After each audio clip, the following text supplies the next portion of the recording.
আমি বলতে চাই, শুরুটা করতে চাই এই কথাটা দিয়ে, এবার তোরা মানুষ হ, এবার তোরা মনুষ্যত্ববোধে জেগে ওঠ। তোরা আর বাংলার মায়েদের গর্বকে ধূলিসাৎ করিস না, অপমানিত করিস না। যে এই গর্বে 10টি মাস তোরা খুব সযত্নে ছিলি, তাদের আর অপমান করিস না। বাংলাকে আর ধ্বংস করিস না, বাংলার মানুষকে আর তোরা এভাবে মারিস না। একটা লেখা, শেখ, সবাই তাকে বঙ্গবন্ধু বলেই ডাকে, কারণ আল্লাহর হুকুমে তার অনেকখানি ইচ্ছেতে বাংলাদেশের দামাল ছেলেদের, আবাল বৃদ্ধ বনিতাদের যুদ্ধের কারণে তোরা স্বাধীন বাংলাদেশ পেয়েছিস। এই দেশ নিয়ে তোরা আর খেলিস না, নিজেরাও রাস্তায় পড়ে থাকিস না, অপরকেও মারিস না। তোদের কাছে আকুল বিনোদন জানাই, আমরা প্রবাসীরা অনেক কষ্টে আছি, অনেক দুশ্চিন্তা নিয়ে আছি, অনেক আতঙ্ক নিয়ে আছি। কোনো দল, কোনো কোনো বর্ণ, কোনো ধর্ম, মানে কোনো কিছুই না, সবার উপরে মানুষের জন্যই আমাদের মন খারাপ, আমাদের আত্মচিৎকার, আমাদের আত্মহনন, আমাদের আত্মদহন, আমাদের আত্মার করুণাকতি। তোরা নিজেরা ভালো থাক, অপরকে ভালো রাখার চেষ্টা কর। আর যিনি আমাদের সৃষ্টি করেছেন তিনি সব কিছুর মালিক। এই যে একটা লেখা দেখে পোস্ট না দিয়ে পারলাম না, ধরেই নিলাম শেখ মুজিবুর রহমান খুব খারাপ লোক ছিলেন, কিন্তু এই লোকটার আওয়াজেই মানুষ বাংলাদেশের স্বপ্ন দেখেছিল। 9 মাস যুদ্ধ করে দেশ স্বাধীন হয়েছিল। অবশ্যই আরও অনেক মানুষের অনেক অবদানও ছিল, কিন্তু ওই সময় তার আওয়াজটা অনেক জরুরি ছিল। আজ ওনার অবদানটা আমরা ভুলে যাচ্ছি। হায় রে বাংলাদেশ, হায় রে বাংলাদেশের মানুষ। একটা সময় আসবে যখন আমরা আবু সাঈদ, মুগ্ধদেরকে ভুলে যাব, কিন্তু তাদের মায়েরা, তাদের স্বজনরা, তারা কি কখনো কোনোদিন কোনোভাবে সেই সব মানুষদের ভুলে যেতে পারবে না? ভুলে যাওয়া সম্ভব?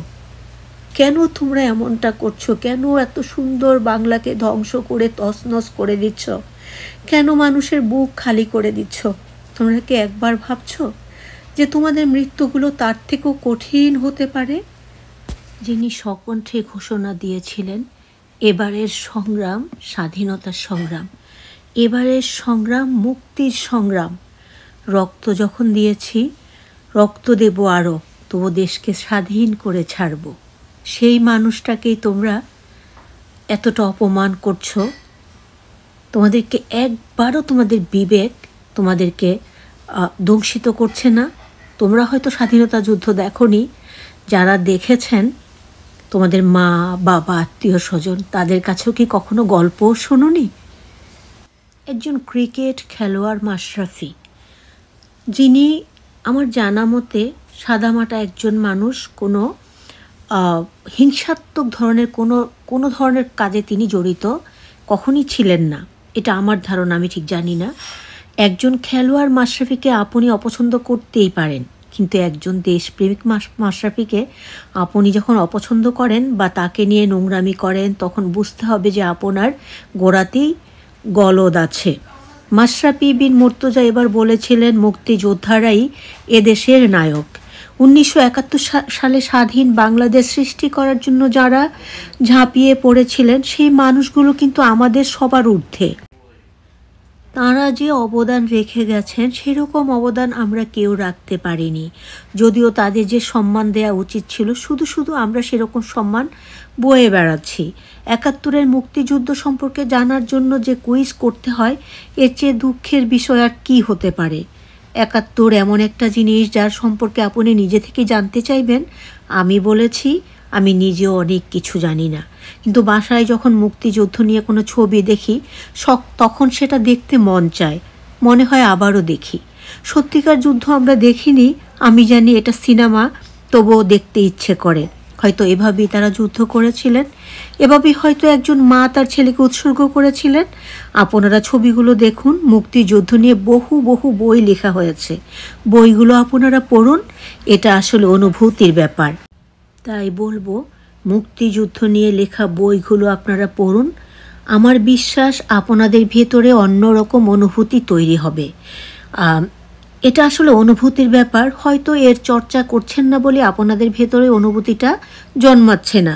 জানি পড়ালেখা নিয়ে আপনাদের অনেক ব্যস্ততা আছে, কেউ হয়তো তার ব্যবসা নিয়ে ব্যস্ত, আমিও খেলা নিয়ে ভীষণ ব্যস্ত। এর ভিতরে কেউ বলতে পারবেন না আমার আধ ঘন্টা সময় নেই। আমরা সবাই এই বাড়তি সময়টুকু মনের আনন্দে ব্যয় করছি। আপনি আগামী 15-20টা দিন মুক্তিযুদ্ধ নিয়ে চর্চা করুন, দেখবেন আপনার ভেতরে ওই অনুভূতির সৃষ্টি হবে। এলোমেলো প্রশ্ন বিভ্রান্ত করা একটা মজার বিষয় হয়ে দাঁড়িয়েছে আমাদের জন্য। এ নিয়ে খবর প্রকাশ করা আমাদের জন্য অসম্মানের। এভাবে ঠাট্টা করা ঠিক নয়। যারা এগুলো করছেন, অনুরোধ করি দয়া করে এসব করবেন না। তারা কেন জানে না, বরং এটা আমাদের খুঁজে বের করা উচিত। এটা তীব্র আবেগের জায়গা। তারা না জেনে থাকলে তাদের সহযোগিতা করুন, যাতে তারা জানতে পারে। সেজন্য পরিবার ও স্কুল থেকে তাদের সহযোগিতা করা উচিত। প্রজন্ম থেকে প্রজন্ম ধরেই সবাই যেন মুক্তিযুদ্ধ সম্পর্কে জানতে পারে। আমার বিশ্বাস আমরা সহযোগিতা করলে এটা সম্ভব। শেষে একটা কথা বলতে চাই, যুদ্ধ করে যারা দেশ স্বাধীন করেছিলেন, তারা এই স্বপ্নেই দেখেছিলেন যে বাংলাদেশ সামনের দিকে এগিয়ে যাবে। মুক্তিযুদ্ধের চেতনা অবশ্যই থাকতে হবে, তার সঙ্গে ভালো কাজ করে দেশকে এগিয়ে নিতে হবে। আমি বিশ্বাস করি আপনারা ভালো কাজ করবেন।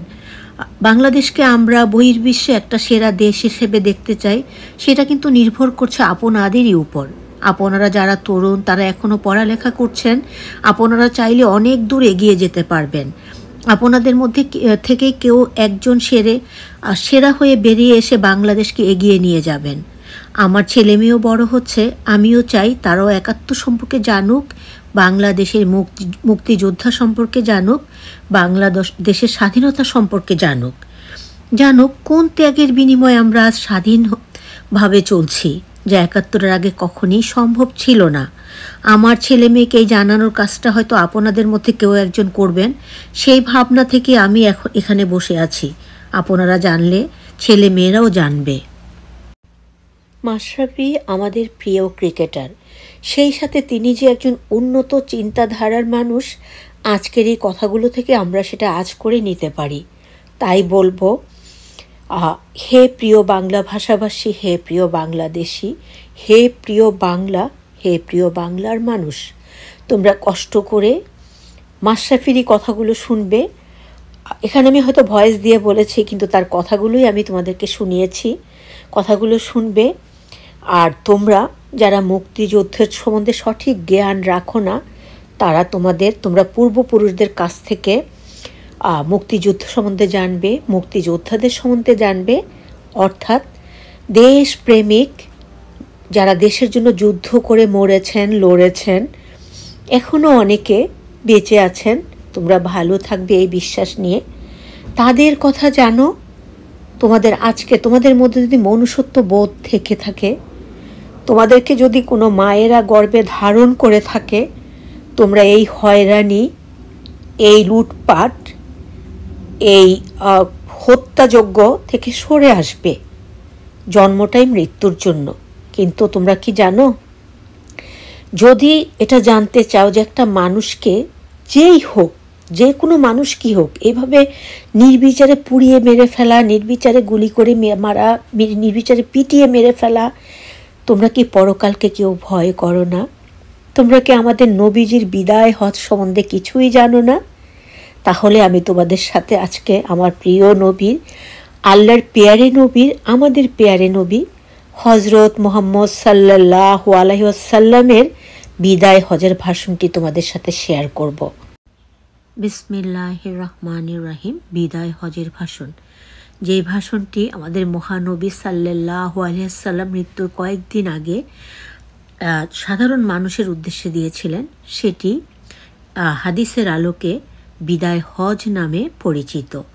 দশম হিজরিতে অর্থাৎ 632 খ্রিস্টাব্দে হজ পালনকালীন আরাফাতের ময়দানে ইসলাম ধর্মের শ্রেষ্ঠ রাসূল আল্লাহর পেয়ারে নবী, আমাদের পেয়ারে নবী হজরত মুহাম্মদ সাল্লাল্লাহু আলাইহি ওয়াসাল্লাম যে খুতবা বা ভাষণ দেন, সেটা ইসলামের ইতিহাসে বিদায় হজের ভাষণ নামে পরিচিত। হজের দ্বিতীয় দিনে আরাফাতের মাঠে অবস্থানকালে অনুচ্চ জাবালে রাহমাত টিলার শীর্ষে দাঁড়িয়ে উপস্থিত সমবেত মুসলমানদের উদ্দেশ্যে তিনি এই ভাষণ দিয়েছিলেন। মোহাম্মদ